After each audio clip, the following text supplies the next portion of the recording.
शुभ सकाळ सगळ्यांना. तर आजचा दिवस तुम्हाला खूप छान आणि आनंदाचा जाओ. तर आज आहे दत्त जयंती. तर दत्त जयंतीच्या तुम्हा सगळ्यांना खूप खूप शुभेच्छा. तर आता थंडी खूप वाढली आहे आणि खूप गार हवा पण सुटली, त्याच्यामुळं घसाना पूर्ण असं जाम झाला आहे. खोकला पण थोडं थोडं येतो आहे. पण मग आज शनिवार होता आणि चिन्मयला पण सुट्टी होती. तर मग आज मी चिन्मयलाच देवपूजा करायला लावली. तर त्यांनी कशी देवपूजा केली आहे हे मी तुम्हाला सगळ्यात अगोदर दाखवते. तर इथं हे बघा, चिन्मयनी त्याच्या हाताने व्यवस्थित अशी देवपूजा केली. म्हणजे सुट्टीच्या दिवशी मी त्यालाच देवपूजा करायला सांगते, म्हणजे लहान मुलांना सवय लागते तशीच आपली देवपूजा करायची. तर इथं चिन्मयने सकाळी सकाळी देवाची पूजा करून घेतली आहे.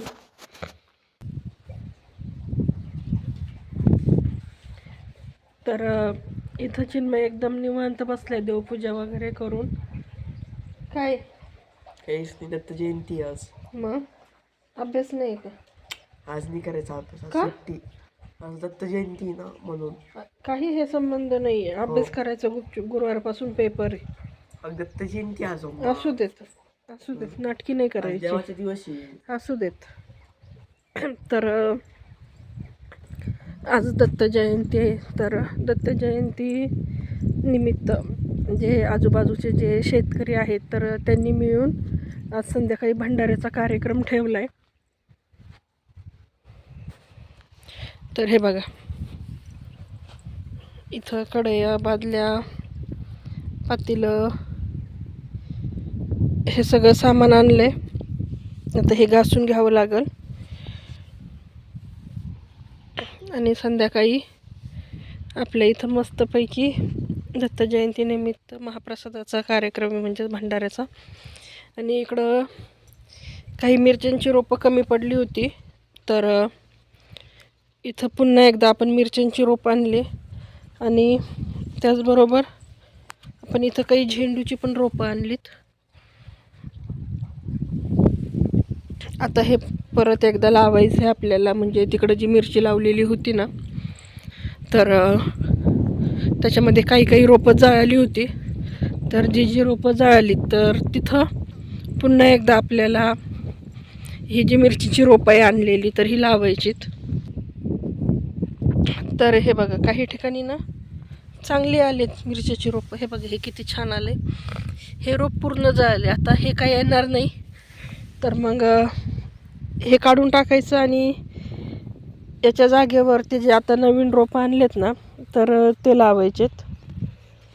हे बघा, हे तर पूर्ण जळालंय. तर मग अशा ठिकाणी ती जी आणलेली रोपं आहे ती लावायची. या ठिकाणी आता लापशी बनवायची, तर त्यासाठी लापशीचा जो रवा आहे तर तो रवा घेतलाय. हो काय चालू आहे मम्माचं? लापशीचा रवा निवडतीये. हे बघा, सामान तर बघा एकदा. एवढे सगळे लोक येणार जेवायला म्हटल्यावर मग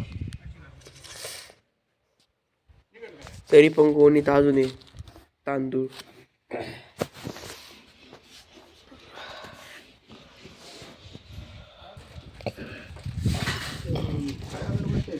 ओम हेतदंताय नमः तन्नो दन्ति प्रचोदयात्. ओम महालक्ष्मी च विद्महे विष्णुपत्नी लक्ष्मी प्रचोदयात्. करायचं आहे तुम्हाला? ठीक आहे.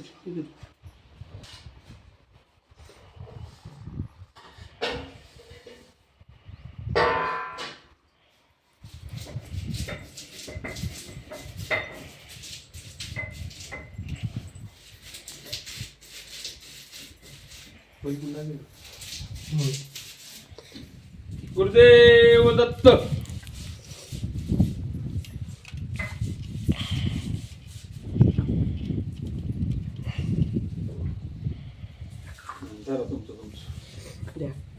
नीट पकड, नीट धरते तिकडं माझ्याकडे. टाळ्या कशाला टाळ्या? घासावं लागते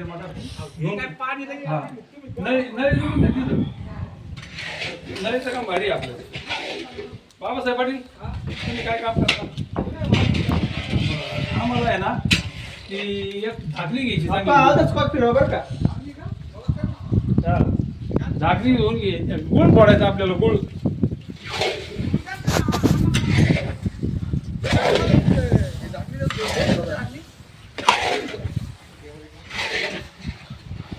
काय टॉन टॉन टॉन. तो काय म्हणे आता 50 रुपये काय?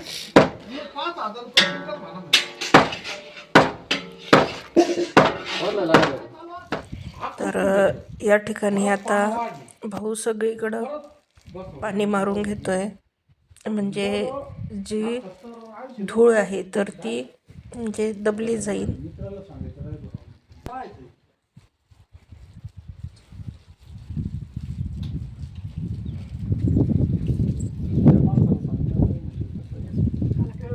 अयो बाप रे, दोन दोन जणी एक साथ मस्त पैकी झाडून घेतायत एकदम. तिकड राहिलं ते बघ, तिकड राहिलं बघ, तिकडं तिकड राहिलं. नीट नीट झाडून घ्यायचं नीट.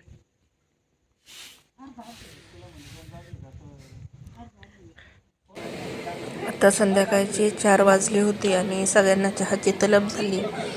तर सगळ्यांसाठी छान असा मस्त कडकडीत चहा केलाय. आणि नाना आता इथं आपण जो भाजून घेतलेला लापशीचा रवा होता तर तो आता इथं पातेल्यामध्ये घालून घेतात. म्हणजे इथं आता त्याला थोडंसं पुन्हा एकदा गरम करून घेतात ते आणि त्याला चांगलं असं हलवून मिक्स करून घेतलंय. आणि जे गुळाचं पाणी आपण बनवून ठेवलं होतं तर ते गुळाचं पाणी त्यात आता घालून घ्यायचं काम चालू आहे. म्हणजेच इथं लापशी बनवायचं काम चालू आहे.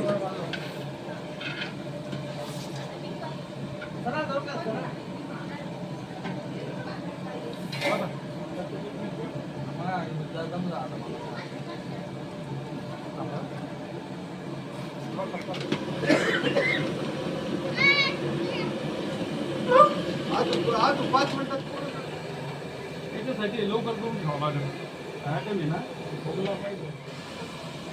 तर नाना लापसी बनवतात ते तोपर्यंत नानीने इकडं दही मिक्सरला फिरवून घेतलंय. दही आणि बेसन पीठ,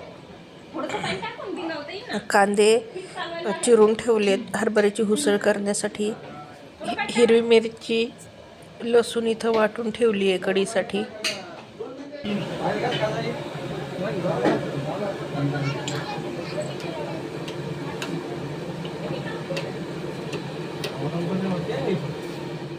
उसळ करून घे. सीझन आहे ना त्याच्यातच कधी वाचलं झालं का असं ओतून द्या घेऊन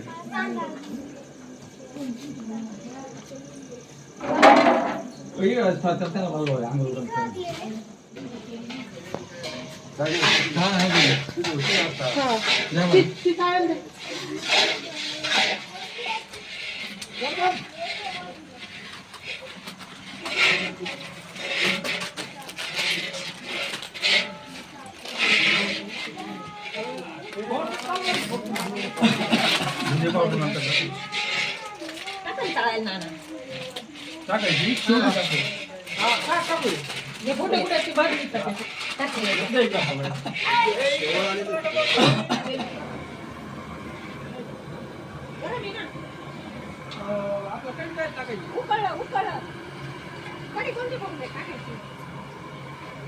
परत घे.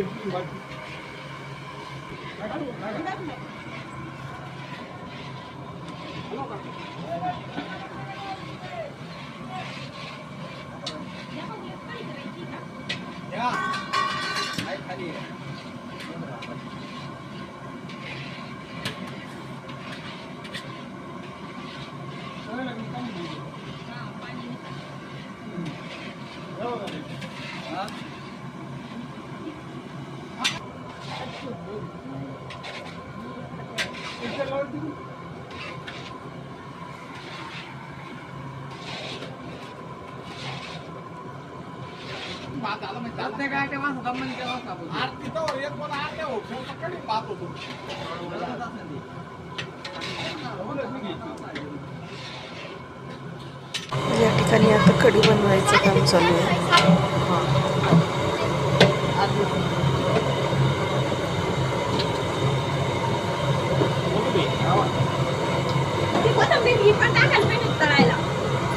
वरून टाकायचे कोथिंबीर. पाणी का ते गुड्या बघून येते ते. ते काय नाही का बनवते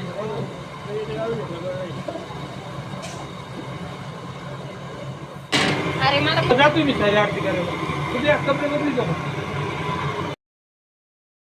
या ठिकाणी आता सगळ्या महिला छान अशा गप्पा मारत बसल्या होत्या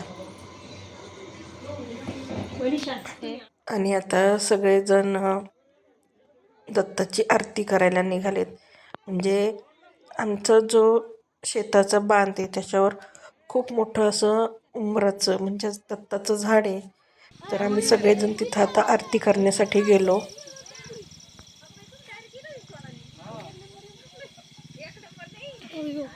हो कशाला घाबरलं तू एवढं?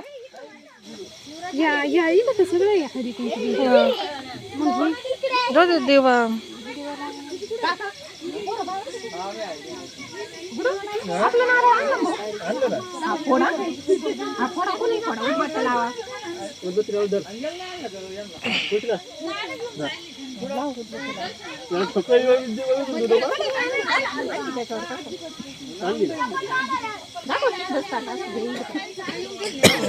तर इथं आता भावाने दिवा वगैरे लावून आपला जो प्रसाद आपण बनवला होता लपशी कढी भात घुगऱ्या तर त्याचा नैवेद्य दाखवला. त्याच्यानंतर नारळ फोडलं आणि घरी आल्यानंतर सगळ्यात अगोदर जे लहान मुलांना आणि काही जेंट्सला जेवायला दिले.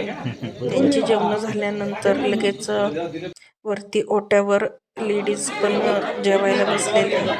सगळ्यांनी छान असं इथं पोटभर जेवण केलं. सगळेजण बोलत होते की खूप छान जेवण झालंय. तर आजचा हा व्हिडिओ तुम्हाला कसा वाटला हे मला कमेंट करून नक्की सांगा. आणि जर व्हिडिओ आवडला असेल तर चॅनलला नक्की सबस्क्राईब करा.